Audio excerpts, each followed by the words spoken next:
Hello fellow reloaders, I want to give you a demonstration and some information about this powder mag. It's a 3D printed powder dropper I designed.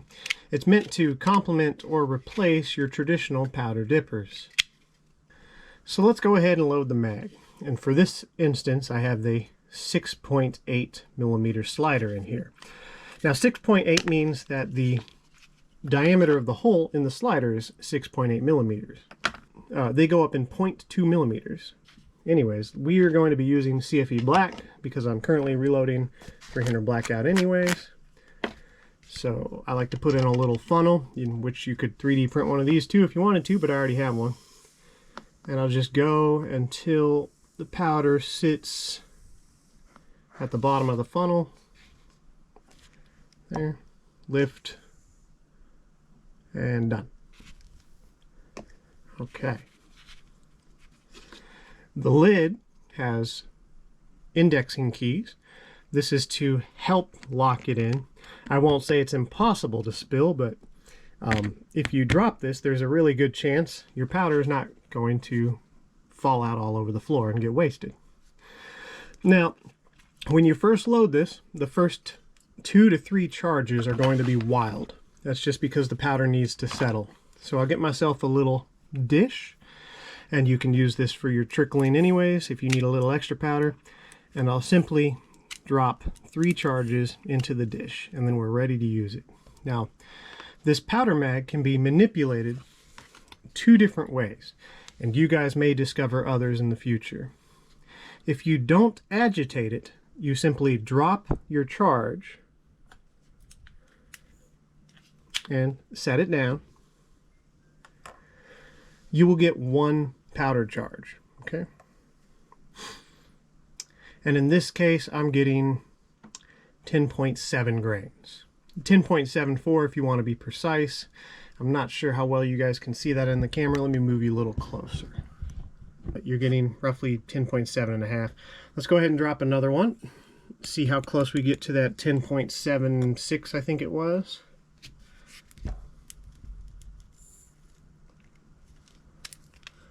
Okay, we have 10.73.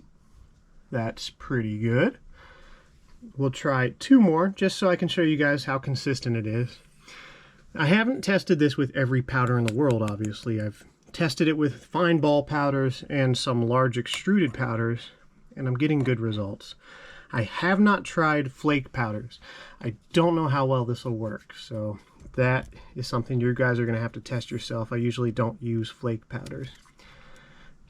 There's a 10.77, so that's just a hair above the 10.76 of our first charge. We'll do one more here.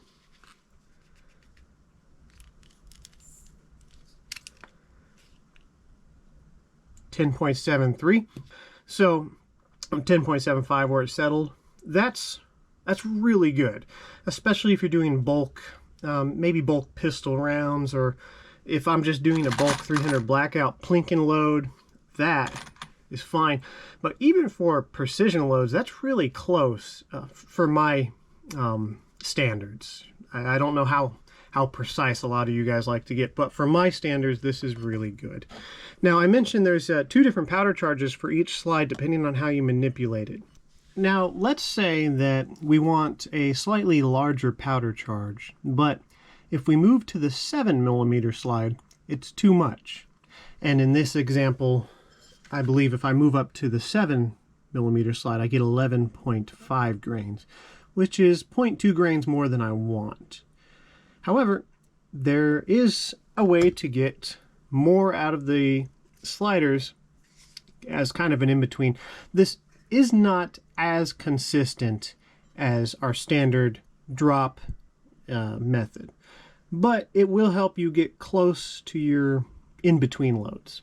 I'm going to take this and I'm going to tap it, not hard, I'm just going to tap it a couple times on a bar stool or hard surface. Okay, now I'm going to drop again. This is the same 6.8 millimeter slider, and here I have 11.28 grains, which is 0.02 away from my desired 11.3 grains. Now, let's try it a few more times, just so I can show you this method, although not as consistent as the non-agitated method, is still pretty good. Okay.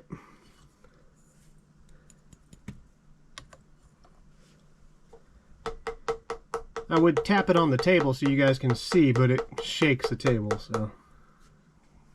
Got a couple of taps. Really, you don't need to tap it that much. I'm kind of overdoing it, but well, look at that.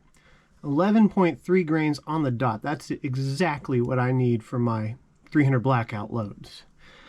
So let's do it 2 more times, just to show you that this is completely usable.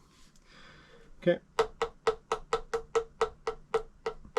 The way you tap it, with how much pressure and how long you wait in between taps, might also affect your loads. That might seem like it's excessive, but when it comes to grain weights, small differences go a long way. All right, so we got 11.33, which is just a hair over, so I'd take a couple granules out of that pan, but that's pretty good. Let's do one more time.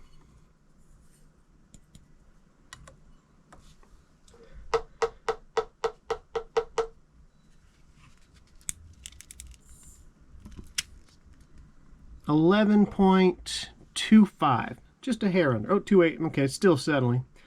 So that's real close. So there you have a way of manipulating each slider to give you different loads. And that is essentially how to use the powder mag. Now, let me give you guys a little bit of information about it, as well as some printing information, so you can get up and running if you decide to use this.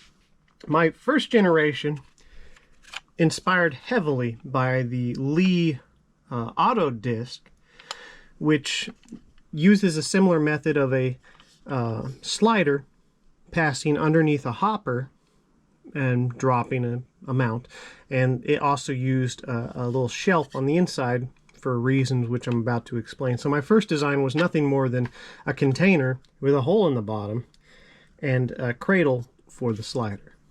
Okay, and then a bunch of different sizes. This didn't work very well. Powder was bunching up at the bottom because the weight from above was pushing down below. Any of you who ever played paintball with the old shake and shoot hoppers know why this doesn't work too well. So my second design integrated a shelf, a lot like Lee's auto disc. Now, you can't see it too well, but in the bottom of this powder mag, there's a little gazebo, and it's essentially got 2 openings on the side, but it supports the weight of the powder from the top, and it is ramped slightly for printing reasons, so that it's not just a flat bottom. It ramps up so you don't need support. So we'll talk about supports and printing here in a moment. This worked great. This is basically this. The only problem was large extruded powders like 4064 were getting pinched between the top of the slider and the bottom of the powder mag. They were getting pinched, and you could still use it, but you'd have to force it open and basically crush a few granules of powder, which probably wouldn't be great if you're trying to do precision loads. So in my final design, I decided to go ahead and fix that problem. Let me empty this out real quick. You don't need the rubber band. This is just to aid and reset, right? You can reset it manually, but I mean, why not use it? So in my final design, I made the outlet side really thin. It ramps up like this. There's a ramp. And that allows the large granule powders to slide up over the ramp instead of getting chopped. You'll occasionally still get one catches a little bit, but it's pretty rare, so a lot more usable. Now, when you first print these, there is a break-in period. Okay, you're going to need to take one of the sliders and your mag, and you're just going to have to run it back and forth, I don't know, maybe 100 times. That's because when you first print the mag, the tolerances are just tight enough to where it'll catch and drag and be kind of stiff. So you'll just have to work it past. You don't have to work each slide individual. You're mostly just wearing in the plastic on the powder mag. So once you've made it nice and smooth and easy to actuate, you're good to go. But when you first put a slider into the powder mag, it's going to be real stiff, and you're going to have to kind of push it in, and then you just have to work it back and forth. So here we're looking at the powder mag in Cura. I would do a screen capture, but this only takes a minute, and it's just some real basic information that I need to show you guys. The sliders I don't print with supports, and I print them with 10% infill. So they're real fast, they don't use much filament, and you don't need to know anything special about them. However, the mag does need support in one place and not the other.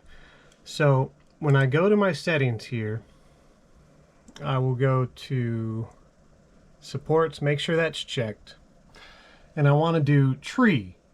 I also want to make sure that the trees are touching the build plate. I don't want supports from the top of this going to the bottom, because that'll require more processing and make the sliders harder to break in. Okay, and so that I'm not trying to support things like these little overhangs for the rubber band, they don't need it. I'll go ahead and set support overhang angle to 80. It's mostly an arbitrary number. It's just to make sure that I'm only supporting this flat area at the bottom of the powder mag. Okay, so we got trees, touching build plate, 80 degree overhang, and we'll go ahead and slice that to show you what we get and what we need to fix. So we go to preview. Okay, this is mostly what we want right here. It's supported the bottom, but if we go in, it's also supported the shelf inside the mag. This doesn't need to be supported. The overhangs are gentle enough and their distances between supports are small enough that it doesn't need support. So let's go back and let's block the overhangs on the shelf. So what I'm going to do is I'm going to zoom in and then get inside the powder mag here so I can see the shelf. Okay, and here we're going to go to block supports, and I'm going to go ahead and make sure that every part of this shelf is blocked. But I'm going to make sure I'm only clicking on the shelf itself so that I don't block supports underneath where the slider is going to go. Okay, now let's slice it again and make sure we have supports where we need them and not where we don't. Okay, preview. Let's go ahead and pull down our preview and we'll be able to see we have supports underneath where the slider is going to go, and we have none where the shelf is going to go. That's perfect. That's exactly what we need. Okay, good. That's it. You're ready to print. I do the powder mag with 20% infill and the sliders with 10. You don't need a lot of strength in this design, just enough so you don't crush it in your hands when you're... Alright, I'm going to give you guys one more demonstration, this time with IMR 4064. This is a much different powder. It's a large extruded powder, and you can expect similar results with similar powders.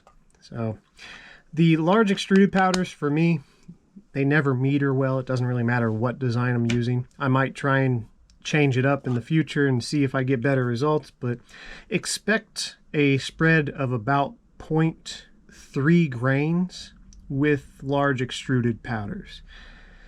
So when you're filling these also with any powder, you want to make sure you leave a small air gap between the bottom of the cap and the top of the powder so it doesn't really throw off your first few charges. But either way, we're going to throw out the wild cards. So the first 3 charges are going to go. 1, 2, 3. All right, now we should have a decently settled powder mag. Now I'll go ahead and do 5 throws for you guys. These larger powders like to bounce when they hit the pan, so I'll take the pan off the scale, put it against the table, and pour in like that. Otherwise they'll bounce all over the table. 12.58.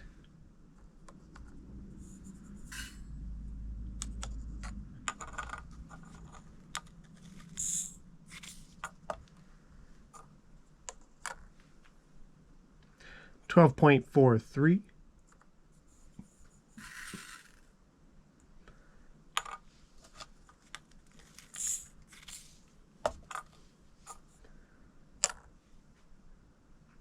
12.49.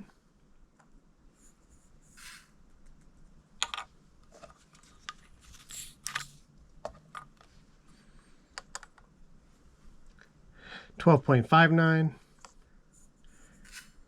Go ahead and do two more here. 12.54.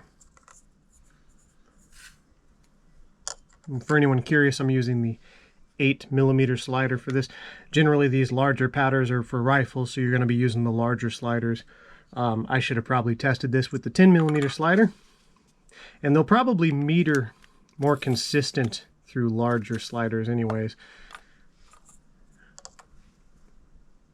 And 12.69, so that one's a bit higher than all the other ones. But for the most part, you're going to get real close with these. So with rifle cartridges, expect to still trickle, but this will hopefully help you get close to your charge quickly without dealing with dippers. Not that there's anything wrong with dippers, I just wanted to try my hand at making a design that might help people out. Let me know what you guys think, and I will try and alter this to improve it. I'll also try and come up with larger magazine designs. Maybe the tops flare out to hold more powder. This is roughly the size of a Glock mag. That's kind of what I modeled it after. So I figured that would be easy for most people to hold in their hand. But there's sky's the limit when it comes to modifying this.